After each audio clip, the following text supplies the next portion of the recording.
All right, let's get our other groups in here so we can start the show.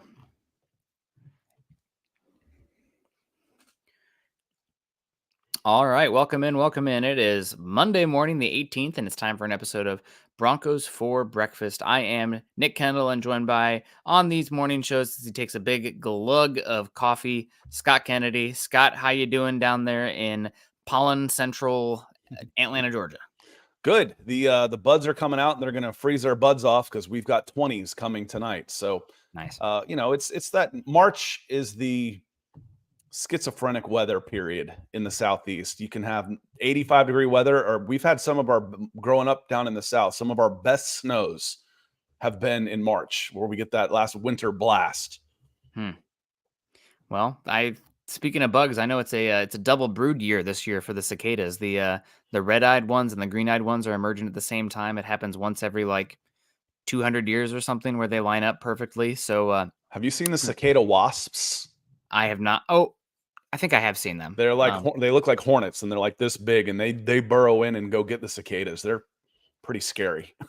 Yeah, I like the cicadas. My wife is not a big fan, but I always thought they were really cool. What I do not like, being from the Midwest, which sends shivers down my spine, Scott, is the mayflies. I grew up next to the Mississippi River, and the mayflies would be so prevalent for like 3 days that they would show up on radar, and people would have danger flying over the bridge because there'd be so much of them on the bridge that you'd turn on your anti-lock brakes and you'd like kind of skid. So it's if you ever want to be grossed out by bugs, look up like mayfly swarm Mississippi River or something, and you will be just disgusted. I mean, just hordes and hordes of them, especially like at where I grew up in the Quad Cities. That's where the minor league baseball stadium is, right on the Mississippi River. And those big floodlights, when those things hatch, it is an apocalyptic looking event. Really, really gross. So sorry to gross everyone out on this Monday. Yeah, we're off the rails early this morning. Let's So do it. welcome in everybody. It's Monday. Hope everybody had a great weekend, and this is your bug talk. Yeah, absolutely. Bug talk. Let's talk. It's Bug Talk Monday. David Youngkin coming in saying, "Morning, Scott and Nick. If we roll with Stidham, will it be for 8 weeks or the whole season?" I say 8 weeks and let whoever Sean picks, does the rookie beat him out for the starting position. I don't think there's any set number of weeks it would be. I think if you bring in a rookie quarterback, they're going to compete with Stidham or quarterback X. There's still other options out there. And then if that rookie beats him out in training camp, awesome. God bless. We're rolling with a rookie. If the rookie comes in and is Paxton Lynch, you're probably rolling with Stidham the whole season. So I don't think there's any set week. You go with the options and you hope for the best and let the best guys play in the end. And if, let's say, Stidham's obviously better, but the season is lost and you just kind of get some reps for that guy out there. Let's say it's Rattler and like Rattler's really struggling with the playbook. Just an example, not to say Rattler's going to struggle with anything. Then you maybe go like the last 4 to 6 weeks because the season's already lost and you're just kind of in the, we need to see what we have here if he can rise up to the occasion. But out of the gate, open competition. Yeah, I don't know, David. I don't have a set time on this. I will tell you, for this team in 2024, you play. Let's say you get a rookie, and you're looking that way. You play that rookie as soon as you think you can without him hindering his development. Mm-hmm. So, sometimes you get in there too early, head starts swimming, you start seeing, you hear ghosts behind you, you're seeing shadows, and you can actually hinder the development. You're not necessarily worried about the team. Oh, this guy might be the better option. We might be able to win one more game with this player than this player. No. We're not worried about that right now. We're worried about how soon can I get my young quarterback in the game where he can start improving. As soon as that is feasible, that's when your rookie will play. Yeah, I think that's true to an extent, Scott. I also think that they're going to go into next season hoping to make the playoffs and trying to, and you can't go out there and sell the obviously lesser quarterback if you are early in the season and still in a mindset of competitiveness. Now, big picture, the idea is here that he's not a complete bust. Yeah, I think the idea is that the rookie you draft is a competent quarterback already, and wouldn't be that much different from a career backup to be in Jarrett Stidham. Yeah, I think I disagree just slightly because of how the locker room, my perspective of how the locker room works. And these guys a lot of these guys, only 1 year left. They need to put out the best tape possible and they want to compete. So until your sun has kind of set and it's obvious you're not going to the playoffs, it's harder to play the lesser quarterback because those If guys it's know. obvious that it's lesser, then that's Yes. Yeah. different. But Yes. you've also shipped out a lot of the guys. And a Yes. lot of the guys that are on 1-year deals, you don't care what they think anyway. That's true. And Sean Payton's team, he gets to make the call in the end, but there is, I think, some human dynamic of the locker room that it's not just, okay, well, Stidham's not the answer long term, so play the 7th round rookie we took. No. No, yeah, I'm talking day 2 I'm at talking the worst. extreme though of that, how that Yeah, no, example I'm will work. talking day Yeah. 2 at worst, not a guy that you think has a chance to become your long-term starter. If you taken him first, second, third round, I'm not talking about you take a flyer Yeah. on a guy that you're not ever planning on being because he's fallen so far in the draft. I'm talking about if you get your rookie, not a rookie, but your rookie quarterback, not just anybody here. Yeah, that was just the extreme example just to set up kind of the perspective. Mr. Roush coming in, $4.99, says, morning Broncos for breakfast.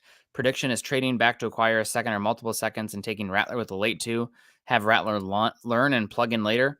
Very possible. I know the Broncos had contingents down there in South Carolina. I know they had multiple people down South Carolina this season to check out Rattler and the quarterback there. They're putting in the work on all the quarterbacks, and it does seem right now probably the top 4 are going to be out of reach for them. So we're in a Rattler, Nix, Penix discussion. We'll see how that plays out. I mean, maybe they make a trade up. It does seem like the Vikings and the Giants are much more aggressive right now and in better position to make a move for a quarterback. And that's who knows what happens with the top 3 picks. So might be hard for Denver to get one of the first 4 quarterbacks off the board, but do they like the other guys enough? We'll see. Trading back is certainly on the table. Also trading back and getting a day 2 quarterback, to me, unless they come out, and maybe this is an impossible bar, Scott, but heck, I don't really care. I'm a tough grader. Let's say you take a Rattler here and he plays the final 6 weeks of the season, or let's say it's Penix this time, final 6 weeks of the season, but you took him at pick, 55. Unless he's out there looking like CJ Stroud, I am back in the quarterback market again next season because you do not know enough. And if you do not know, you're looking.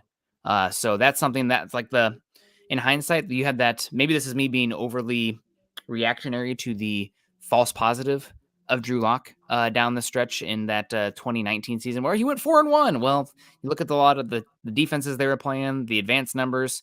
It was obviously a pretty much a false positive there. I mean, you could win maybe 7 games with him playing that style, but lined up that time. Maybe more with the defense. But I think unless they come out and look like CJ Stroud out of the gate, you're hunting again. So they'd have to be emphatically, obviously, the guy. You don't punt on a class because of a day 2 quarterback showed okay. And that's one of the good things. If you don't see that big of a difference, if you're reaching for a quarterback at 12 and you don't think he's, a 12 overall pick, but more like 30, and you take a quarterback at 36 because you have to trade up, trade down, whatever. You end up getting a guy in the second round. A guy you take in the second round isn't going, you're not committed to him. You're not. If you take a guy at 12, he's going to get at least a year. He's going to get his rookie year. He'll get the next year before you're in the quarterback market again. So you're basically making a 2-year commitment to that quarterback, good or bad. Now there's been exceptions to that, naturally. Josh Rosen is a big one. That's one of the first times I remember a team punting on a guy that quickly. Was they ended up with the number 1 overall and went with Kyler Murray the next year and traded away Josh Rosen after 1 season. But you get a guy in the second round, you're not committed to him, period. He's going to have to earn it. Whereas there's some entitlement that goes along with a top 15 quarterback pick. Yeah. And just, you can't burn that pick totally immediately unless you have a really odd circumstance. It just doesn't happen. And the exception to that one, the rule is Zach Wilson. The rule is Zach Wilson, the New York Jets. They went 2 years with him, and then we're like, God, we can't do this anymore. The exception is Trey Lance. That doesn't happen very often. You got to have, Sean Payton's got huevos, but to be able to spend 3 first-rounders on a guy and then bench him, my God, you better be winning. Yeah. Jeremy coming in says, morning, boys. Seem like Broncos country's worn up to Knicks at 12, except Nick. It just seems like Peyton feels very comfortable with the possibility of getting his guy. Seems like JJ will be in Minnesota. I would say not so fast on the JJ to Minnesota talk. It really, they brought in Josh McCown to be the quarterback coach, I believe. Kevin O'Connell's there too. There's been some Drake Maye flirtation there with the Vikings as well. They might actually have Maye higher than McCarthy. So I would not complete. I mean, we're playing chicken right now, right, Scott? It's who do they like? What are they going to go up for? Do they have a deal in place? They might have a deal in place with 3 or 4, depending on what quarterbacks there. Blah blah blah blah blah. So I think that it might be Maye there at for Minnesota as well, but I think all of McCarthy, Maye, Daniels, and Williams, of course, are going to be gone before pick 7. They're all going to go I think 4 of those guys are going to go in the top 6. Yeah, it wouldn't surprise me a bit. And part of it, Jeremy, I think one, it's a good fit. Bo Nix is a good fit in this offense. There's no doubt about that. And the other part of it is we don't have a shot at the top 4. You're warming up to the guy who is the last one standing to a certain extent. And that's just natural. Fans are going to talk themselves into things and get behind the guy. Okay, so be it. But it is a good fit with the offense. The top 50 prospects from Jordan Reed talks about Bo Nix today. He's got Bo Nix coming in at 43 on his top 50. He talks about a lot of the things we do too, which is at Auburn, he looked like a nobody. And at Oregon, he looked really good. He's also, tell me this doesn't sound like a fit for a Sean Payton offense. Nix is a quick decision maker and wastes little time getting the ball out. He's also an accurate passer who operated in a timing-based Ducks system, finishing last season with 77.4 completion percent, which was number 1. And with 45 touchdown passes to 3 INTs, he is an efficient thrower who doesn't make many mistakes. What is Sean Payton looking for? Check, check, check, check, check. He checks all those boxes right there. The questions I have is, and I know he was the best guy under pressure. I've seen him under real pressure, and it's not pretty. So, how is he against much better defenses? I've seen him against much better defenses, and it's been kind of poor. Mm-hmm. So, again, number 12 is too high for me, but again, it's such an important position. I can see, and I've said, now Eric Trickle says, I'm hearing there's just no way they take Bo Nix at 12. Wouldn't surprise me a bit. Yeah. I'm open to Nix. I'm open to Nix at 12. If the Broncos are sold on him, the issue for me is that I think that trying to take away a lot of what he did at Oregon and translate it to the NFL game as far as windows and processing, I think is really hard to do. A lot of it first read stuff, a lot of it RPO, a lot of wide open guys against, quite frankly, pretty damn poor defenses in the Pac-12. This didn't play UCLA, unfortunately. I mean, he played 3 games against defenses I'd consider 4. Let's go 4. I think Oregon State's defense was pretty good. Washington twice, and Utah. Although Utah was a little step back this season on the defensive side of the ball. So those were fine defenses, and those were some of the worst games he had this season. I did not watch Oregon State yet. I need to get a chance to go watch the Civil War, but I think that Nix has a good frame. He is a solid athlete. I don't think he's a special athlete by any means. And when I think about he's a pretty damn good athlete, because when he wasn't throwing the ball at Auburn very well, they ran everything with him. Yeah. They ran read option constantly to try and get him in the game. He's a pretty good athlete.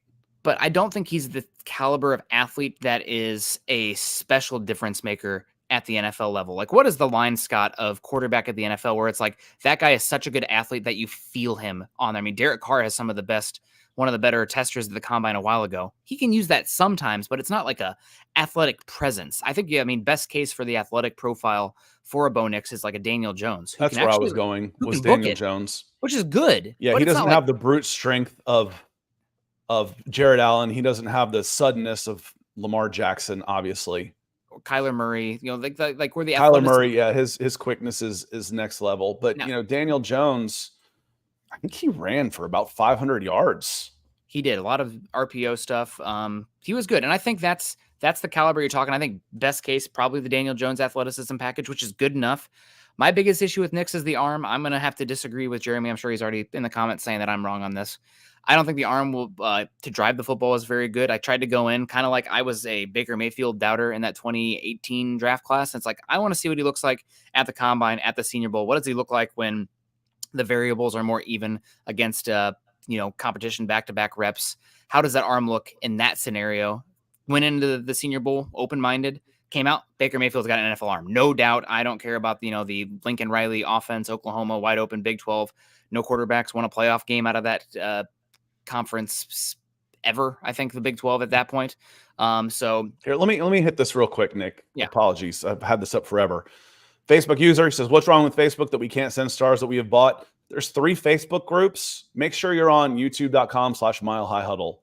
That's the main one. You shouldn't have problems there. You're probably coming in on the Mile High Huddle Denver Broncos super fans page, which is a closed group, and that one might not be eligible for stars. So come into /Mile High Huddle. But I think I went into those post-season events just to kind of get a better idea of what the baseline talent of the arm is. Because when you're only watching that one quarterback, it's sometimes hard to evaluate them against their peers. And Bo Nix's arm left me wanting. Now, some of that might have been Jeremy on Twitter said that he was working more on accuracy than driving the football, which surprises me some because the questions with Nix aren't accuracy. They're driving the football. So why would he not try to, let it rip at the Senior Bowl? We still get the pro day coming up. So, the pro day already happened. I didn't hear a lot of buzz coming out of that either as far as driving the football. So I just don't know if he's the overall athletic package. That's a no doubt first rounder. But that said, there's enough arm talent. There's enough frame. There's definitely enough athleticism that if the intangibles, which from where I sit, Scott, is pure hearsay, the intelligence, the ability to make the right reads, the film room, the whiteboard stuff, the personality fit with Sean Payton, which I think is something that there's that human factor that we don't talk about, but it really is going to matter. You're going to have a certain type of personality to be able to work with Sean Payton, especially with the millennials coming in compared to the old school ball coach. Yeah, and Bo's the son of a coach and a college quarterback. Exactly. I was professional. I was in school with Pat Nix, who was the ultimate in game managing quarterbacks. He didn't have much of an arm, and he led the team to what was he 10-1 in 1994. So he was solid. So he's you're not going to have any problems there. Yep. And Miguel coming in on YouTube with some stars. Good morning, Miguel. He says, good morning, fellas. Right back at you. Hope all is well. March Madness is here, which means that much closer to the draft. That's kind of how I feel about it too. It's a good time to be a sports fan. I was thinking about this today because I didn't realize, my alma mater, Auburn, won the SEC tournament until I saw my friend posted on Twitter. I was like, oh yeah, okay. Great. And I'm like, wait a minute, didn't they used to do those in February? So how long does the damn tournament go these days? I think the final is April 8th. Everything gets pushed back. Got to be careful. You're not going to be able to call it March Madness for very much longer unless they condense the schedule a little bit more. So, yep, enjoy. This is the time where men's college basketball becomes relevant to all but a handful of fans of their own teams. So enjoy. Yeah, but where I'm at Nix overall, Scott, I am fine with him at 12 or in whatever round. It's just I don't know what I don't know. And I think the Oregon offense specifically is pretty hard to translate the reads and the processing and the pocket feel from the college game to the NFL game. So therefore, if it's just based on the tangibles, which I can see, which I can evaluate, it's on tape, I don't think it's a first round player. But the intangibles, there's enough there with the tangibles that if the intangibles are all A's, no doubt, I'm okay with that at 12. It's not like for me, Mac Jones, I was a not Mac Jones first round guy no matter what, because the arm was so poor, the athleticism was so poor, one season of tape, and on the super team with Alabama out there with the wide receivers. I was not a Mac Jones guy at all. But Nix is a little different. He's got better athleticism, a better frame, slightly better arm, and more seasons of tape where I feel more comfortable with the evaluation. So it's going to come down to those intangibles, but that's an unknown for me. So I will always tend to lean to what I see and what I know, which will be the athleticism, size, accuracy, and overall arm talent on tape. And hashtag Lobo. Still talking quarterbacks here. Troy Boer, good to see you this morning, coming in with a super. Says, hey guys, could Joe Milton of Tennessee become accurate enough by sitting him for a year or two? Hear more about Nix, Penix, and Rattler. If we can't get a starter now, trade back and get a starter later. If you come out of this quarterback class with Joe Milton, you're drafting a quarterback again next year. So that would, unless something really strange happens and he, makes this huge step, could he develop more accuracy? Yes, he could. He's inaccurate enough that I don't want him on day 1 or day 2. So we're talking day 3. And if I'm taking a quarterback day 3, it means I'm taking a quarterback. I'm still in the quarterback market the following season. So yes, you could take a swing. That's why I said you got to take a late round pick on a swing if you end up with no quarterback, just to maybe to have a chance. Even if it's you up there with your eyes closed against a Nolan Ryan fastball trying to hit it by sound, you have to at least take a swing with a late round pick, and then you're going to take another one the next season. So it is possible, just not probable, Troy. Yeah, I don't think that Milton's going to be older. He's not the athlete. I know the Anthony Richardson comment was thrown out there, but he's not nearly the athlete Richardson was. The arm is similar. But if you took Milton, what is it? One of your first picks in the 4th round there. That's a lottery ticket. That's a scratcher. And if he hits, that's fantastic. But he doesn't preclude you from going. Heck, you could honestly, Scott, crazy as it sounds, you could take, say you trade back and take Knicks at 32. And then you take Milton top of the 4th round, double dip. Sure. I mean, that's kind of the conversation there with a 4th round, day 3 quarterback pick in somebody like Milton. It doesn't happen very often, does it? I can't imagine it's happened too often. But people sign one quarterback and draft another all the time. Yeah, I can think of the classic example is the RG3 Kirk Cousins draft class with the Washington former name redacted team there, where they took both those quarterbacks. One was because RG3 was a ownership pick and Kirk Cousins was a coaching staff pick. There was a little bit of disagreement there with that when we saw how that played out. Mike Shanahan, right evaluation in the end. Washington's been a disaster since Joe Gibbs the first time. Yeah. Yes. But thank you so much for the 1999.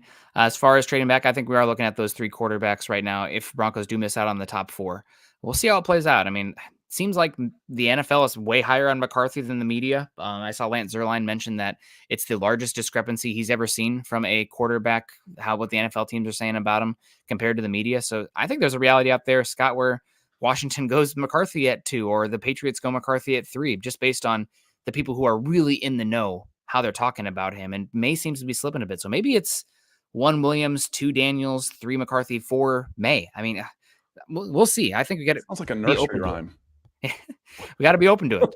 We got Doug coming in here over on Facebook. Looks like he's giving a lecture or something in the picture there. Thank you so much for the support, Doug. Happy Monday to you. And then to roll into that comment that you were making about the quarterbacks, Coach Chris comes in. He says the draft rumors are heating up. Could quarterbacks go 1, 2, 3, 4? With Arizona trading with the Vikings, this would bode well for the Denver Broncos. Could we get the tight end from Georgia? That's Brock Bowers. An edge rusher from UCLA. That's Latu. Things could work out well, plus $100 million in cap space for 2025. Yeah, the Broncos did restructure some contracts where they're going to be a little bit more on the hook, void years, dead cap for the guys they signed last season. The big guys they signed last season, and Allen, Powers, and I keep on calling them Grubbs, Scott, Powers and McGlinchey, but you had so few dead cap and contracts in those future years that it's not really going to hurt you too much, especially if the cap keeps going up, even if it doesn't explode at the same rate. So I'm not too worried about that. As far as the guys you list here, I'm going to be honest, Scott, I really like Brock Bowers, but he feels a little bit ornamental cherry on top for me for where this Broncos team is at right now. Like, tight ends are not really a good position historically to take first round. They're probably one of the lowest hit rate positions of any of the first round spots. I mean, out of the last, 5-10 years, how many first round tight ends have lived up to expectation? Maybe Evan Ingram because he was taken super late. Maybe Njoku because he was taken like at 29. And then Hawkinson was there at 8. Was he a top 8 player? I just feel like every single time you take a tight end in the first round, you look at the next 10 picks and there's like 5 of them that would have been better selections. Sorry, Scott. But I don't say sorry to me. I told you I didn't want Kyle Pitts at 4. I've been talking about that for 3 years. I know, but it's kind of pouring salt in the wound there on that one. Who do I root for? I root for me. Yeah. I mean, I'm not rooting against anybody else, but I didn't. I get mad if I'd said, "Oh, Kyle Pitts was the surefire pick. There's a Hall of Fame tight end." Yeah. Then you can say, "Sorry, Scott. I know you screwed that up." But no. So far, I'm right on this one. And as far as Bowers goes, I needed the validated data from him because there was talk that at Georgia he played at 230 to 235, which would put him at like the 2nd percentile for tight end weights at the combine. And he came to the combine and weighed, I believe it was 243, but then he didn't test. And that to me is a concern. So I'm like, okay, well, maybe he'll weigh and then test at the pro day. Probably not, because we know how the games work. And he didn't even test at the pro day because of a hamstring injury. So it's like the tight end position, a lot of schemed up touches, kind of an outlier in the body type. I would have needed him like test like a special athlete at 230, 235. We didn't even get to see that at the pro day. So I'm not as in on Brock Bowers at 12, just for where the Broncos are at right now. But if they love him, sure, by all means. I think it's probably additional risk for a team that probably needs to hit a double there in the first round if they can, especially on the line of scrimmages. Edge rusher from UCLA, I think Latu is good. I don't think he's 12 overall good. And I think I definitely would have Verse and Dallas Turner over him if we're talking edge rusher. Heck, I even like the top 2 cornerbacks over Latu. And I want edge more, but at the end of the day, you're taking players, not just generic guys at positions. But that's my thought. Sorry, Chris, to kind of poop on both the guys there. No, could they go 1, 2, 3, 4? That'd be odd. I still think Never happened. Marvin Harrison Jr. sneaks in there into the top 4. You better hope, because otherwise he's going to the Chargers, and that would be. And I know that everybody wants Harbaugh to go offensive line there. That seems to be more of his MO. Maybe they'll go edge rusher, or I guess they brought Bosa back. Maybe they'll go defense. I don't know. Probably offensive line. But if Marvin Harrison Jr. is there, yeah, I don't know. He's not going. He's not dropping out of the top 5. Yeah. But Chris, I think you've got a chance to have 2 of the 3 edge rushers available. You might have your choice between Verse, Turner / Latu there.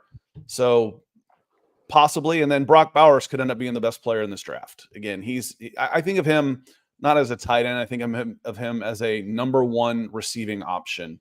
I mean, he's a little bit heavier. It's been a while. Scott, that was 20 years ago. The perfect comp for him is Shannon Sharp. Is the player you had. You saw how good Shannon Sharp was. Similar size, similar skill set. Came from the same area. Brock Bowers from California, I think, though. He came in from out west. Or Utah. Maybe. California. For some reason, I thought he was a California kid, but I know he wasn't a Georgia boy. No. He just came to Georgia. So yes, lots of good ideas here. Darren Nelson, and there will be a player at 12. I think Knicks will be available, and then there's good prospects available at 12. So we'll see on those. Darren says, if the Vikings are making a plan for a run at 3, then does J.J. McCarthy come into play for us? Darren, my answer to this one is not at 12. And the pending trade that Minnesota is looking at, it doesn't affect the Broncos at all, as far as I'm concerned, because they were already at 11. Now, if the Raiders had made this move and they're sitting at 13 and 23 right now, and now you go, crap.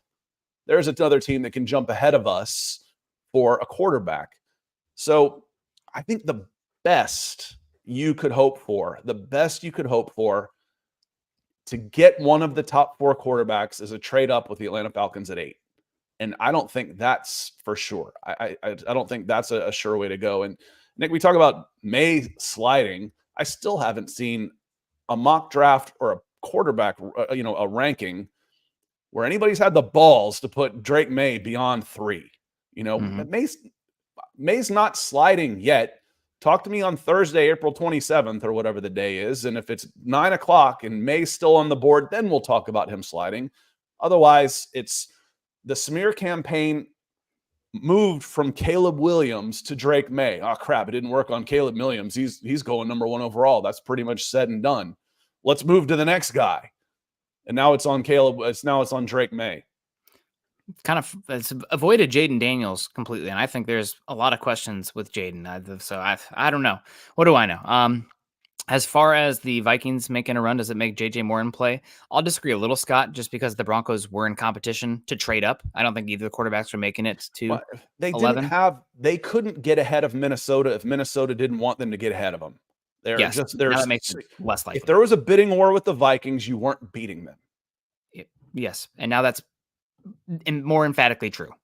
So that makes it tough. I think if any of those top 4 quarterbacks makes it to 7, we have a chance to talk. But I don't see that happening right now. So who knows? The Broncos, I don't know if you've been following, there's been that really random Twitter account.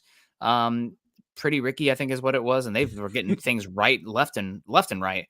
I think they might have gone dark, might have been inactivated. I don't know what happened there. I don't know if Schefter found out who it was and they shut him down. Yeah, something happened, but he was pretty emphatic that Sean Payton and the Broncos loved JJ McCarthy, like absolutely loved him, but was going to be hard to get up. And the big issue is that Minnesota can outbeat you, and then are the Chargers going to trade you to send Harbaugh going to send McCarthy to Denver in division?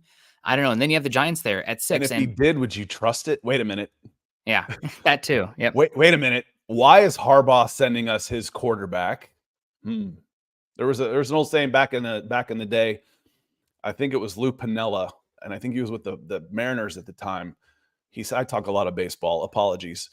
He said, if the Atlanta Braves call you talking pitchers, hang up the phone, because they're either going to steal one of yours or they're going to dump one that can't play on you. Hang up the phone if the Atlanta Braves. Why is Harbaugh sending us his quarterback? I don't trust that. Yeah. So that's one to keep an eye on, but I think it's pretty hard. The Giants right now are very aggressively looking at quarterback too, it sounds like. So we will see what happens there with the Broncos. We got Troy coming back in. He says, does Byron Murphy II have enough value now at the defensive line market is exploding that he makes much sense as offensive tackle at 12? I really like Murphy. I was banging that Murphy is an option at 12 drum there for a bit, Scott. He was really good in some of the drills out there at the combine, the wave drill. For me, I think that he's probably somebody that ceiling should be maybe I would feel a little bit more comfortable like 4 picks further back, because every time I run simulations, I find somebody on the board that I like a little bit better at 12 than Byron Murphy. For me, I wish he was a little bit bigger or a little bit more athletic. He's just kind of right. He's a first rounder, no doubt, top 20 pick. But I feel like some of the athletic testing or the size, I wanted an Ed Oliver type to take somebody that size that early. And I think he's just slightly lesser in terms of the explosiveness, the overall athlete. So, and you had guys like not Murphy. You had Verse and Turner test excellently at the combine, as well as some of the offensive tackles. So I am not as no doubt on Murphy there at 12. If they took him at 12, I'd be excited to get the best defensive tackle in the class and somebody who can play 1 technique to 3 technique to 4 eye, a position the Broncos really don't have a positive player on right now, in my opinion, as far as a pass rush profile. But at 12, I think there's going to be offensive linemen and edge rushers. I'm pretty sure I will like more on the board. Troy, thanks for coming in with your second super chat. So y'all hear me all the time talk about listing, a numerical listing. So, well, this is the 10th guy and this is the 11th guy, but there could be a huge gap in there. I've always liked line graphs. You can see 2 through 12 are fairly flat, and then there's a big dip down to here. And I was like, and Troy's comment here made me think of it with the DL market exploding. I'm like, okay, what are we talking about now? I'm like, okay. So, the top of the market, Kenny Clark actually has the biggest cap hit at $27.5 million for Green Bay. Aaron Donald is out of there now at 24. And you start going down. Aaron Donald was number 2 at 24. Grady Jarrett was number 10 at 20. So basically 20 to 25 million in the top 10. Number 11 on the DL market is DJ Jones at 13. 2 to 10 is a flat line, and then it goes kaboom and falls off a cliff where 11 is making about half again as much as number 10. So the top 10 guys are getting paid. The market for DL, and again, if he's a top 10 guy, Troy, that's a $20 million player. The market is still 8 to 12 for the defensive line market. But if he's a top 10 guy, the market's $20 million. Yeah. I think he's very useful. Again, I wanted to see him be a little bit bigger or a little bit more athletic to be more comfortable with him at 12. Because again, I just run the simulations, Scott, and there are guys that I like more there at 12 than Murphy. Now, if they trade back to 16 to 20 range, sign me up. I think that seems like small, right? It's such a difference there. But as Peyton mentioned in the press conference before the combine, he says there are 12 to 14 guys right now that we really like in the first round, like first round grades. I think they're talking about there. Also, you were mentioning there your ordinal list there, Scott. Teams talk about it all the time, but it's the vertical draft board versus the horizontal draft board. So you have them listed 1, 2, 3, 4, 5, but one could be there by himself, and then 2 through 6 could be listed next to each other, 7 through 10, and that's your vertical to your horizontal. So really, you want to look at those tiers and see what groupings there. And if you're talking two guys on the same horizontal draft board. It could be something as simple as we need this position more. This coach is really wanting this guy, or how the roster is set up currently. We don't have any young ascending rookie contract edge rushers. We need to go with the edge versus the defensive tackle because we have Zach Allen here. That kind of conversation comes into play too. Rattlesnake Master 1999 says, sorry if I already talked about this because I'm late, but I think Cody Barton signing is sneaky good. I remember Nick saying we should look at him after he killed us in the Seahawks game. Man, you are definitely drawing that one back, Rattlesnake Master. Much love from Nebraska. Yeah, I did mention that. I was really impressed with Cody Barton in space and in coverage when he played for the Seahawks 2 seasons ago. And he was coming out of Utah, pretty solid player. Cody Barton's a very good instinctual coverage player. I think he's got some man coverage chops for the linebacker spot. Had a caveat there, and good feel for zone. My issue with him, Scott, is that he is, melted butter soft sometimes against the run, coming downhill against offensive linemen, or sometimes, tackling, scoring up and taking on running backs. He can have some issues there. And I have some issues with that with the Broncos' current personnel up front. They do not really have defensive linemen who are glass eaters and can dictate and free up Cody Barton, so to speak. We'll see what happens with Roach. He's really good run defender, but 6'3", 290 doesn't really bode itself well to double gap block eating kind of guy. So Barton's going to be very good, especially on sub package downs where he can be a coverage space player. Mm-hmm. Early downs, though, I have some questions with him. So we'll see how it plays out, but he's fun. Also, the other thing about linebacker, Scott, I'm really loving this strategy. I don't know if, you kind of want to draft and develop those guys, but linebacker is so heady neck up these days with how much space they're playing in, with the constant RPO, zone read kind of stuff going on there with that position, that I'd almost rather just continuously take second or third contract guys versus drafting guys, because they're not even going to be really super valuable, playable for the most part until year 4, year 5 out of college anyway, just with where the game's at. So it's the opposite of the wide receiver conversations we've been having. I'm starting to really hate the idea of second contract wide receivers. Yep. They're so expensive, and they come ready to play these days. Same with cornerbacks. Meanwhile, do I want to use a day 3 pick? I can almost go cheaper. The back end of a 3rd round contract is about $4, $5, $6 million. Mm-hmm. Well, I can get a really good veteran linebacker for that kind of money. So it sounds to me, the way you just described him, and Rattlesnake Master, thank you very much. The way you just described him is he's a chase backer. I'm going to send Alex Singleton, because we know he doesn't mind banging his head into a wall. I'm going to send him into the line of scrimmage, and then Cody cleans things up, sideline to sideline, lateral movement in coverage. So could be a good partnership there. I think Josie and Alex were a little too similar in that regards. Neither one of them really had the side-to-side speed. But if you can get your lateral movement on here, because Cody Barton's athletic testing numbers for his shuttle and his Elcone are pretty darn good. Yeah. He's got some chase ability in there. And Mike agreed with me talking about if Jim Harbaugh is giving the green light to send J.J. McCarthy to the Denver Broncos, that's a little worrisome. Mm-hmm. That's a little worrisome. Yeah. But he had another question in here. Comment. Appreciate the super chats, Mike. He says, good morning, Nick and Scott. Good morning to you. He says, I live in Minnesota. Lots of Drake Maye talk. Lots of talk with former coaching connections. Have a great day, guys. Well, thank you, sir. So you just wonder, how high will the Vikings, if they set on Drake Maye, how high do they need to get up to get him? I think to ensure that you get him, 2. That's to ensure. But where can I feel safe about getting him if I trade up? This is just me totally speculating here, but it sounds like they've been working really hard on potential trades up at spot 3 and spot 4. And I think that the Patriots like Drake Maye a lot. And if Drake Maye ends up going 2, then the Patriots might just sit there at 3 and take Drake Maye, and the Vikings then trade up to 4 to go get McCarthy. But if it's if it's Jaden Daniels, it's either I said it totally backwards there, Scott. If Maye falls to 3, I think you see the Vikings move up to 4 to get McCarthy. If it's Daniels and then Maye, I said it backwards again. They're going to come out for Maye or McCarthy, in my opinion.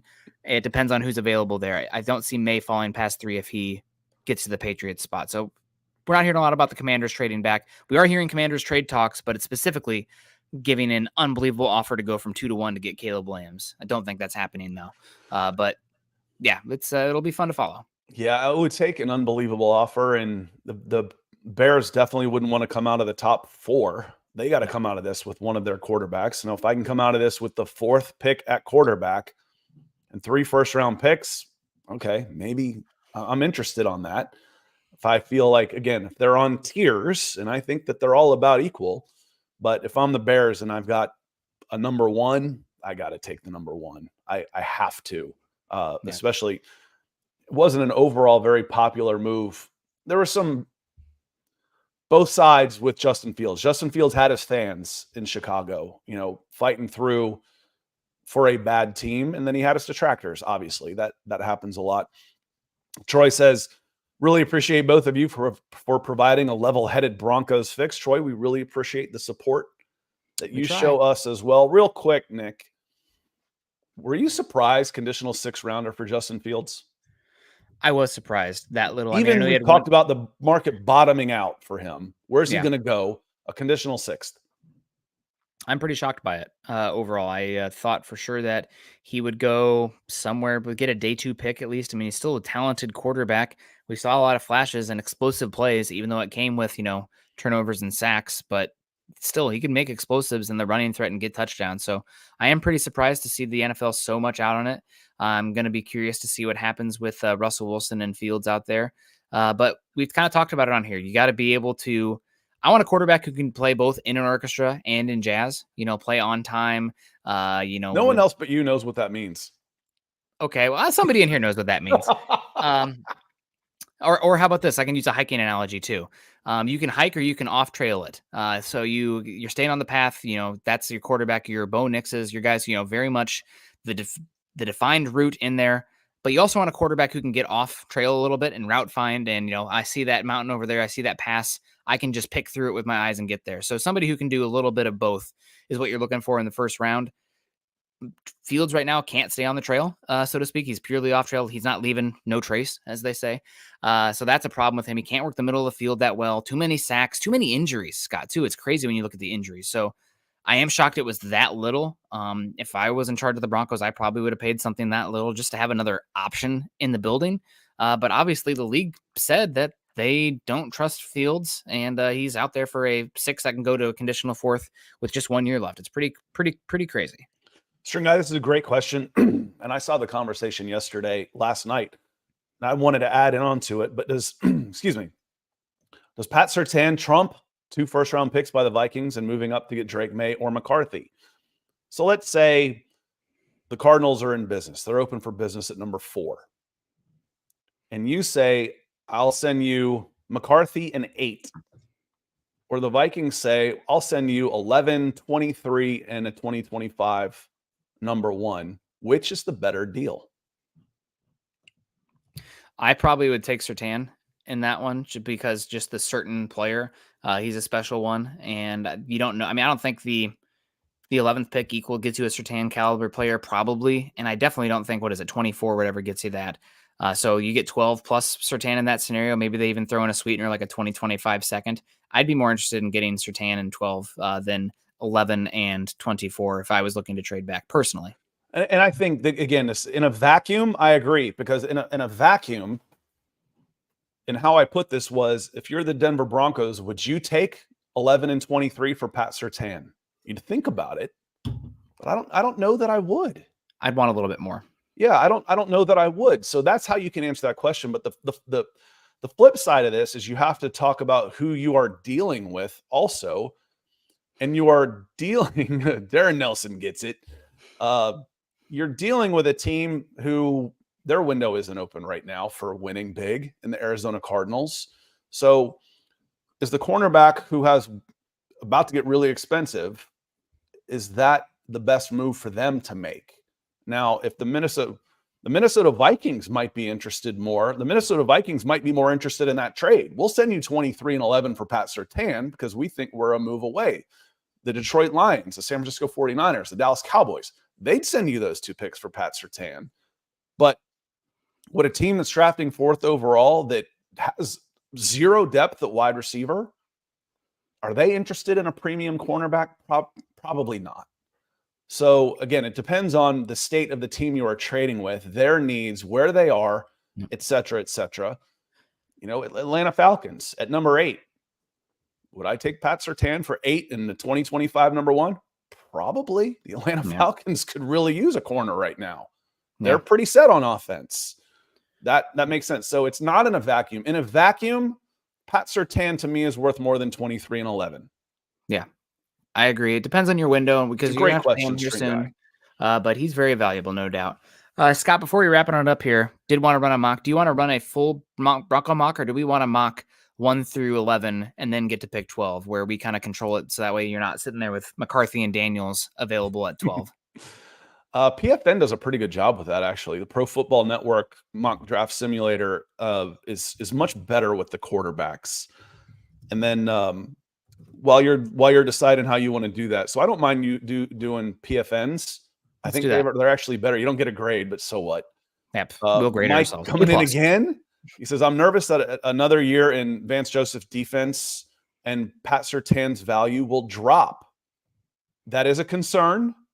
And, every time anyone argues that you can't trade Pat Surtain, you can't trade Pat Surtain, you can't trade Pat Surtain, I want you to look at Brian Burns. The Carolina Panthers turned down 2 first-round picks last year and got a 5th and a 2nd for him this year. One more year after basically he's like, I don't want to be here. So again, with Pat Surtain, a lot of it depends on Pat himself. If he seems amiable to an extension, okay, that's one thing. If you're getting lukewarm, Pat, we want to talk contracts. Why don't we wait till after the season? So a lot of it depends on his long-term desire to be a Denver Bronco.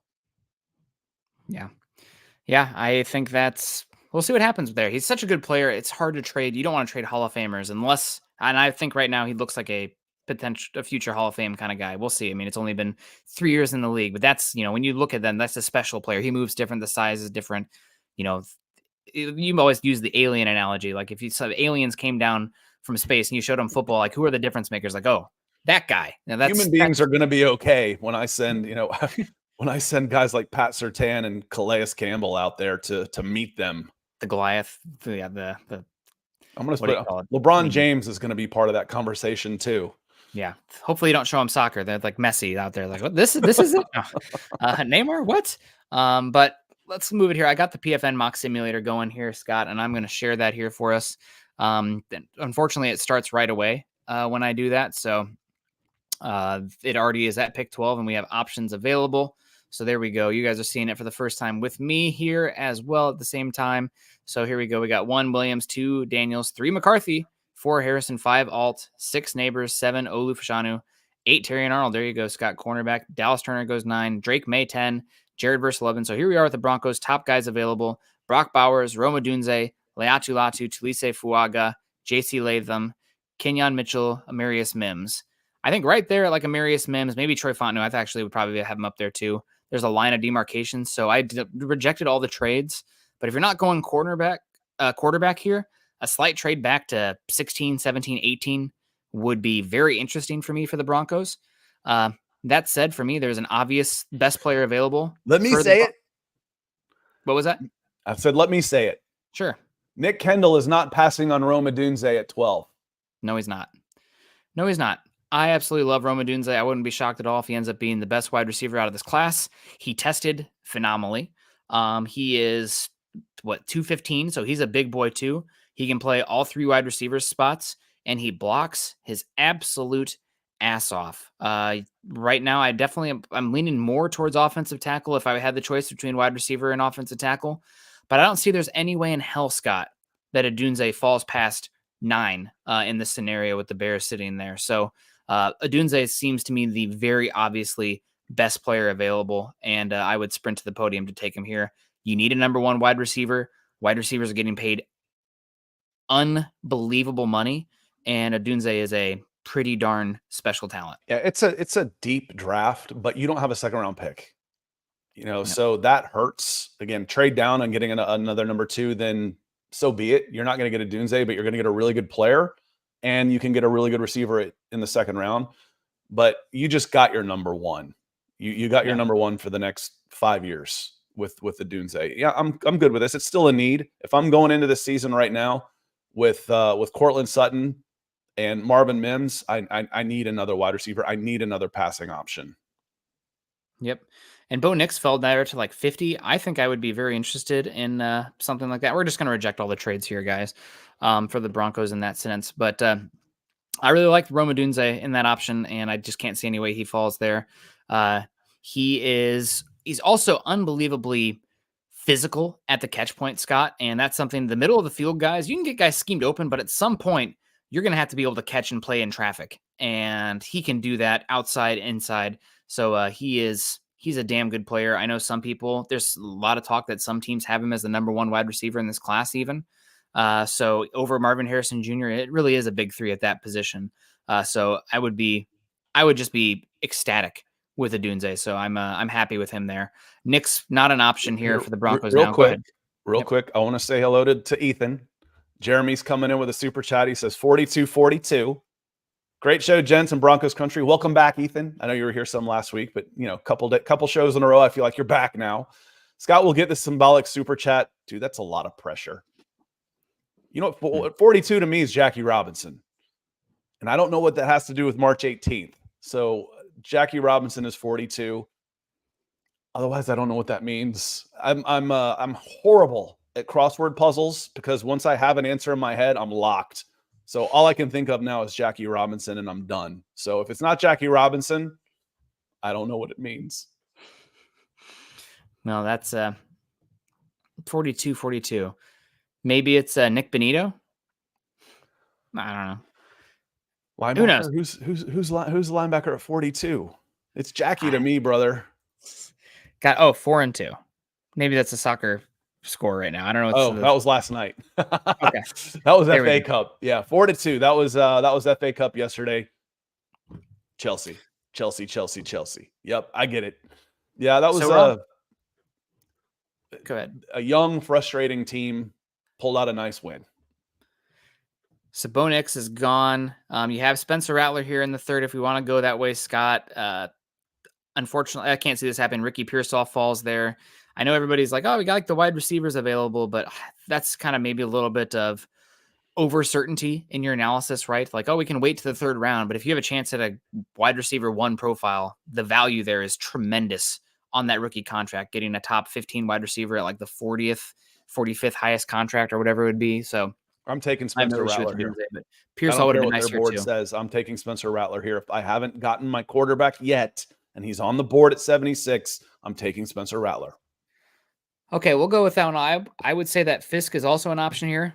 He tested unbelievably at the combine, and there's just a chance that you punt on. Maybe you just trade that Zach Wilson flyer after the draft or something like that. This one for me is I think Rattler has a chance to go into the back end of the second.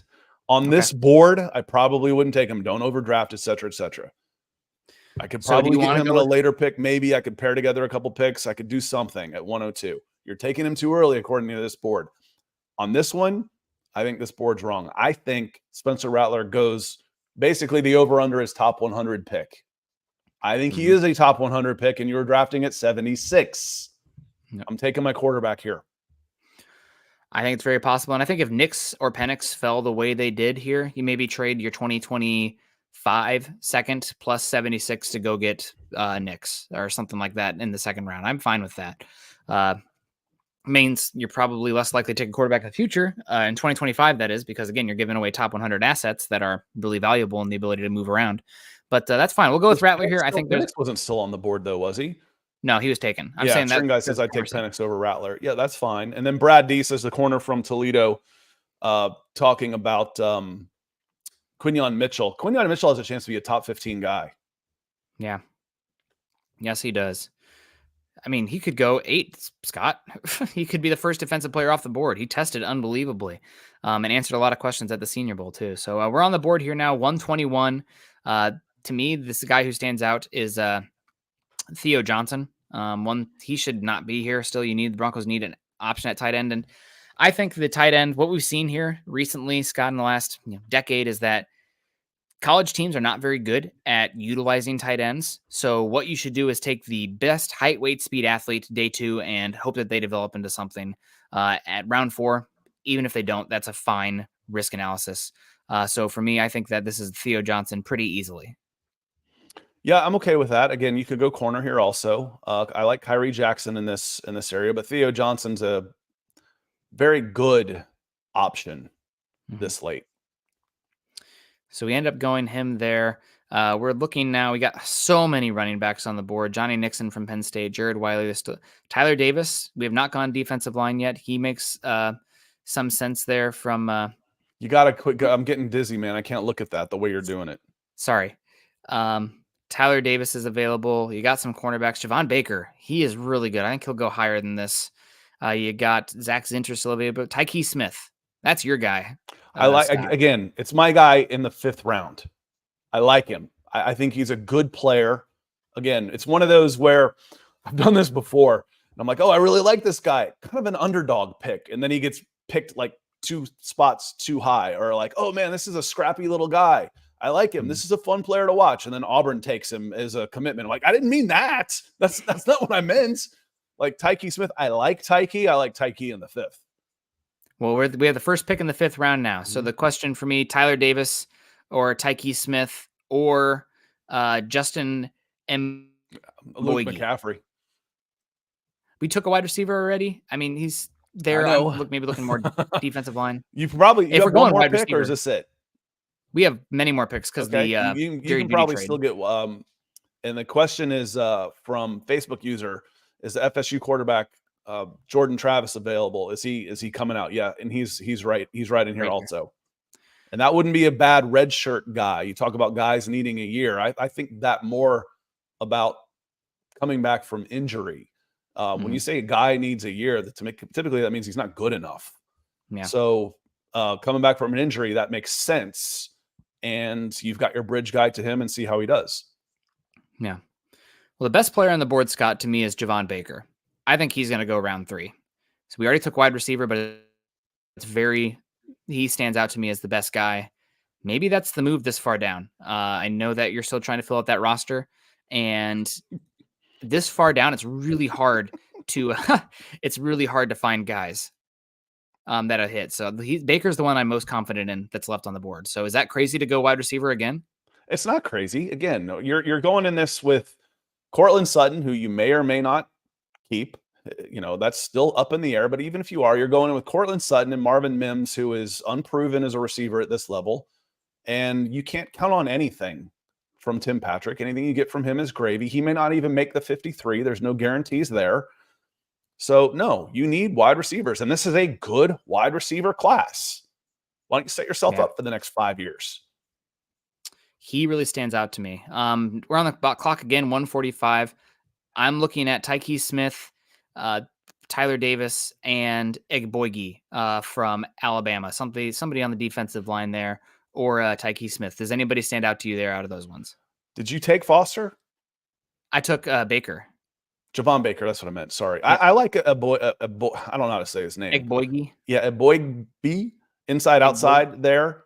Keith Randolph's pretty good in the middle too. And then again, Luke McCaffrey's still hanging around. We just took a second wide receiver. I know, you took your second wide receiver. Now, I just got done talking about receivers. I didn't mean 3. Okay, we take Egboigi. We got pick 145 and then 147. So I'm going to go Tyke Smith here. Although, actually, the guy who really stands out for me, let's see if he's still available here, Scott.